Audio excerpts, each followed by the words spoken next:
नमस्कार दोस्तों, मेरा नाम डॉक्टर नगेंद्र है। यदि आपके घर में छोटा रैबिट का बच्चा है, आप रैबिट के बच्चे की केयर कैसे करेंगे, उसके खाने पीने का ध्यान कैसे रखेंगे और क्या क्या ऐसी दवाइयाँ हैं जो कि आपको रेगुलर अपने घर में रखनी चाहिए, जिससे कि यदि आपका रैबिट का बच्चा बीमार होता है तो आप उसको दे करके ठीक कर सकते हैं। देखिए, मेरे पास 2 रैबिट के छोटे बच्चे हैं, मैं उनको दिखाऊंगा उनको पकड़ने का तरीका और उनकी केयर कैसे करनी है।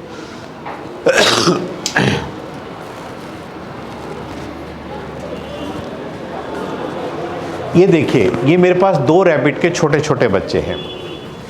ये हैं 20 से 25 दिन के हैं। आपको पता है कि रैबिट के जो छोटे बच्चे होते हैं, इनकी 10 से 12 दिन के अंदर जो है इनकी आइज़ ओपन होती है।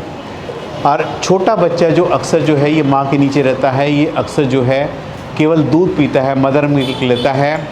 और 20-25 दिन में जब ये मदर का मिल्क छोड़ता है तो उसके बाद हम इसको क्या करते हैं,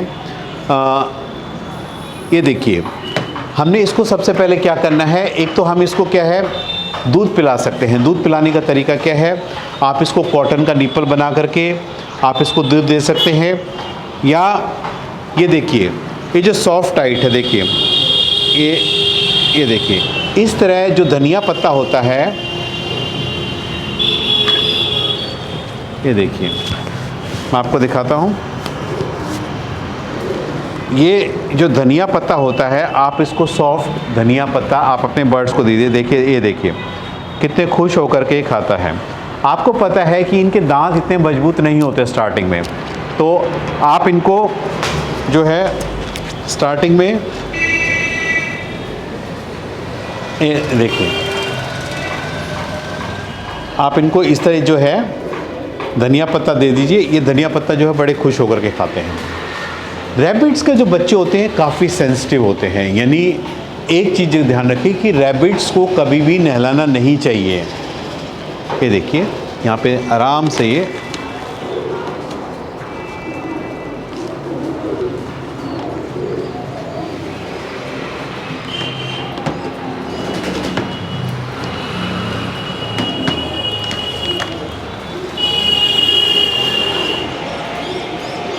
रैबिट्स जो होते हैं बहुत ही ज़्यादा सेंसिटिव होते हैं। देखिए कितने आराम से इस टाइम ये खा रहे हैं, क्योंकि इनको जो है ये जो हरी पत्तेदार जो छोटी सॉफ्ट फूड्स होते हैं, ये देखिए बड़े खुश होकर के खा रहे हैं। और देखिए, ये इनको बहुत ज़्यादा पसंद होता है। ये इतनी सॉफ्ट होती है कि इनकी सबसे पसंदीदा डाइट होती है, यानी धनिया पत्ता जो होता है छोटे बच्चे को सबसे ज़्यादा पसंद होता है। तो आप मैक्सिमम इनको जो है आप ये धनिया पत्ता दीजिए। छोटे बच्चे जो होते हैं बड़े खुश होकर खाते हैं। रैबिट्स पानी कभी नहीं पीते हैं। ये जो अपने शरीर की पानी की रिक्वायरमेंट है, ये हमेशा इन हरी पत्तेदार सब्जियों से ही पूरी करते हैं। तो इसलिए आप कभी सोचें कि आप इनको अलग से बर्तन में पानी दे रहे हो। आपका खरगोश पानी नहीं पीता है।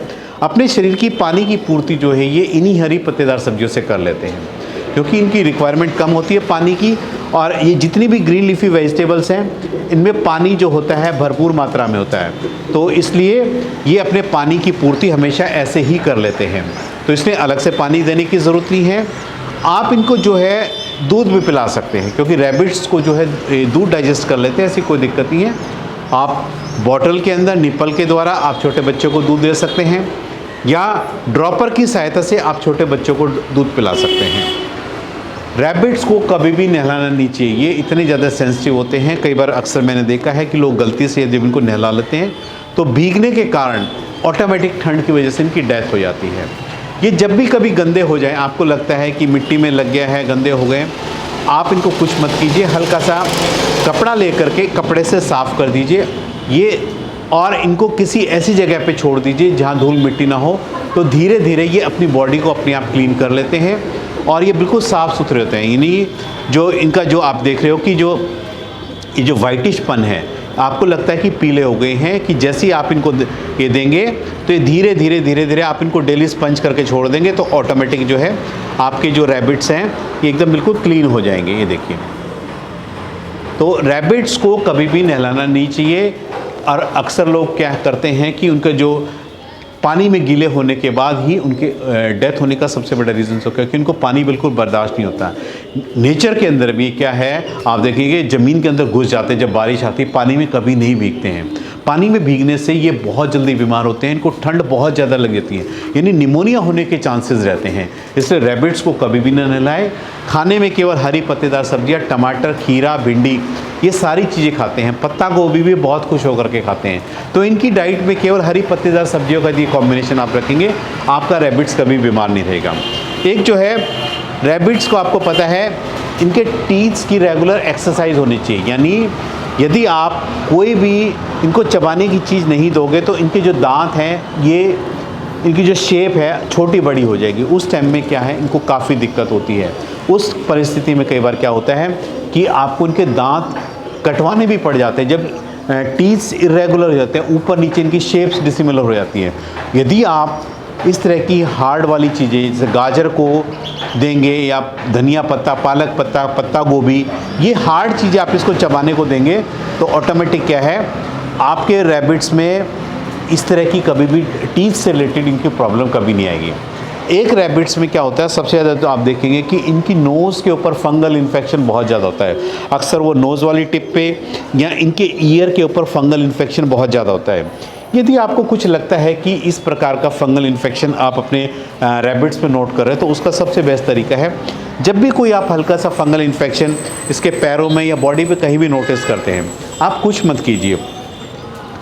बीटाडीन लिक्विड ऑइंटमेंट अवेलेबल होता है, आप इसको हल्का सा आप इसको कॉटन के ऊपर लगाइए और कॉटन पे लगा करके इसको बस केवल इसके जहाँ पर हल्का सा फंगल इन्फेक्शन हो, आप उस पर बीटाडीन आप लगा दीजिए। और उसके बाद आप देखिए कि कुछ करने की ज़रूरत नहीं। स्टार्टिंग फेज़ में यदि आपने बीटाडीन लगा ले तो वो जो इन्फेक्शन है वहीं पर रुक जाएगा और आपके रैबिट्स के अंदर जो भी इन्फेक्शन है वही कंट्रोल हो जाएगा। इसलिए घबराने की कभी ज़रूरत नहीं होती, इनमें ज़्यादातर कोई दिक्कत नहीं होती। एक रैबिट्स में क्या होता है, यदि कोई आपने इनको डाइट में ऐसी चीज़ दे दी है, इनका स्टोमक अपसेट हो गया, सबसे ज़्यादा दिक्कत होती है इनका जब पेट अपसेट हो जाता है, यानी पतले मोशंस करना शुरू कर देता है। उस कंडीशंस में आपने करना क्या है, मेट्रोजिल सिरप आता है, मेट्रोजिल सिरप की आप 2-3 ड्रॉप आप इस बच्चे को पिला दीजिए। ऑटोमेटिक आप देखेंगे कि 2-3 देने के बाद ही, यानी 2-3 मील देने के बाद ही इसके जो ड्रॉपिंग्स है पहले की तरह बिल्कुल सॉलिड हो जाएगी। यदि आपको लगता है कि आपके रैबिट्स पे पतले मोशन से वाइट कलर के ड्रॉपिंग्स, लूज मोशंस कर रहा है, वाइट ड्रॉपिंग कर रहा है, तो आप इसको जो है मेट्रोजिल सिरप की 2-3 ड्रॉप दे दीजिए। 3-4 डोजेज़ में ही बिल्कुल ठीक हो जाएगा। आप जो है रैबिट्स को एंटीबायोटिक में क्या दे सकते हैं, ये जो रैबिट्स होते हैं तो बड़े सेंसिटिव होते हैं। आपको कोशिश करना चाहिए, यदि आप इनको एंटीबायोटिक्स के तौर पे देना है तो आप इनको पीने के पानी में जो है लिक्सन एंटीबायोटिक आता है, आप 1 चुटकी पाउडर लेकर के आप 1 कटोरी पानी में आप इसको डिज़ोल्व कर लीजिए और ये जो दवाई का पानी है यदि आप अपने बर्ड्स को पीने को देंगे, यदि आपका रैबिट सुस्त हो गया है, बिल्कुल एक कोने में बैठ गया है, खा पी नहीं रहा है, बिल्कुल निढाल होकर के बैठ गया है, तो एक तो ORS इलेक्ट्रोल का पानी दीजिए, क्योंकि उस टाइम में डिहाइड्रेशन की पॉसिबिलिटी रहती है। दूसरा, इन्फेक्शन कंट्रोल करने के लिए जो है रैबिट्स को लिक्सन एंटीबायोटिक पीने के पानी में आप दीजिए, तो वो जो इन्फेक्शन है जिसकी वजह से आपका रैबिट्स बीमार हुआ है, तो ऑटोमेटिक उसको देने से ये बिल्कुल क्योर हो जाएगा।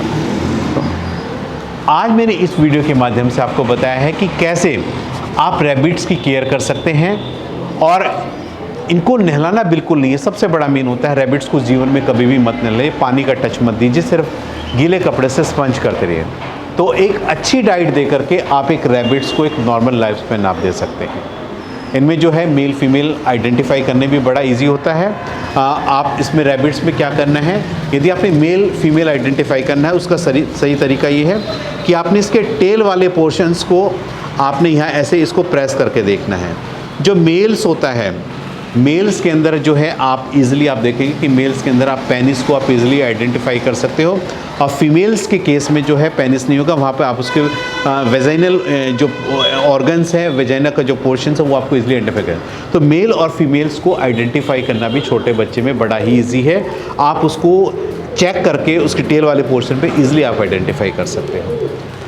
रैबिट्स को कभी भी फ्रंट से ना पकड़े, हमेशा इसको बैक से पकड़ना चाहिए।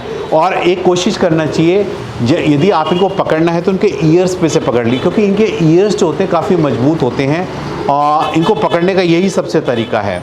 और ये जो है सबसे बेस्ट तरीका है, यानी इसके आगे वाले पोर्शन को इसके ऐसे लेकर के हाथ में पकड़िए। इस पोजीशन में रैबिट्स हमेशा सबसे ज़्यादा कंफर्टेबल होते हैं ऐसे। और रैबिट्स को जो है कम से कम टच करना चाहिए जब इनको केवल खाना देना हो या इनकी ग्रूमिंग करनी हो, उसको साफ़ सफाई करनी है ब्रश से, तभी आप इनको पकड़िए। आज मैंने इस वीडियो के माध्यम से बताया है कि आपने रैबिट्स के बच्चे की देखभाल कैसे करनी है। उम्मीद करता हूं कि आपको मेरा वीडियो पसंद आया होगा। यदि आपको मेरा वीडियो पसंद आया तो प्लीज़ मेरे चैनल को सब्सक्राइब कीजिए। धन्यवाद।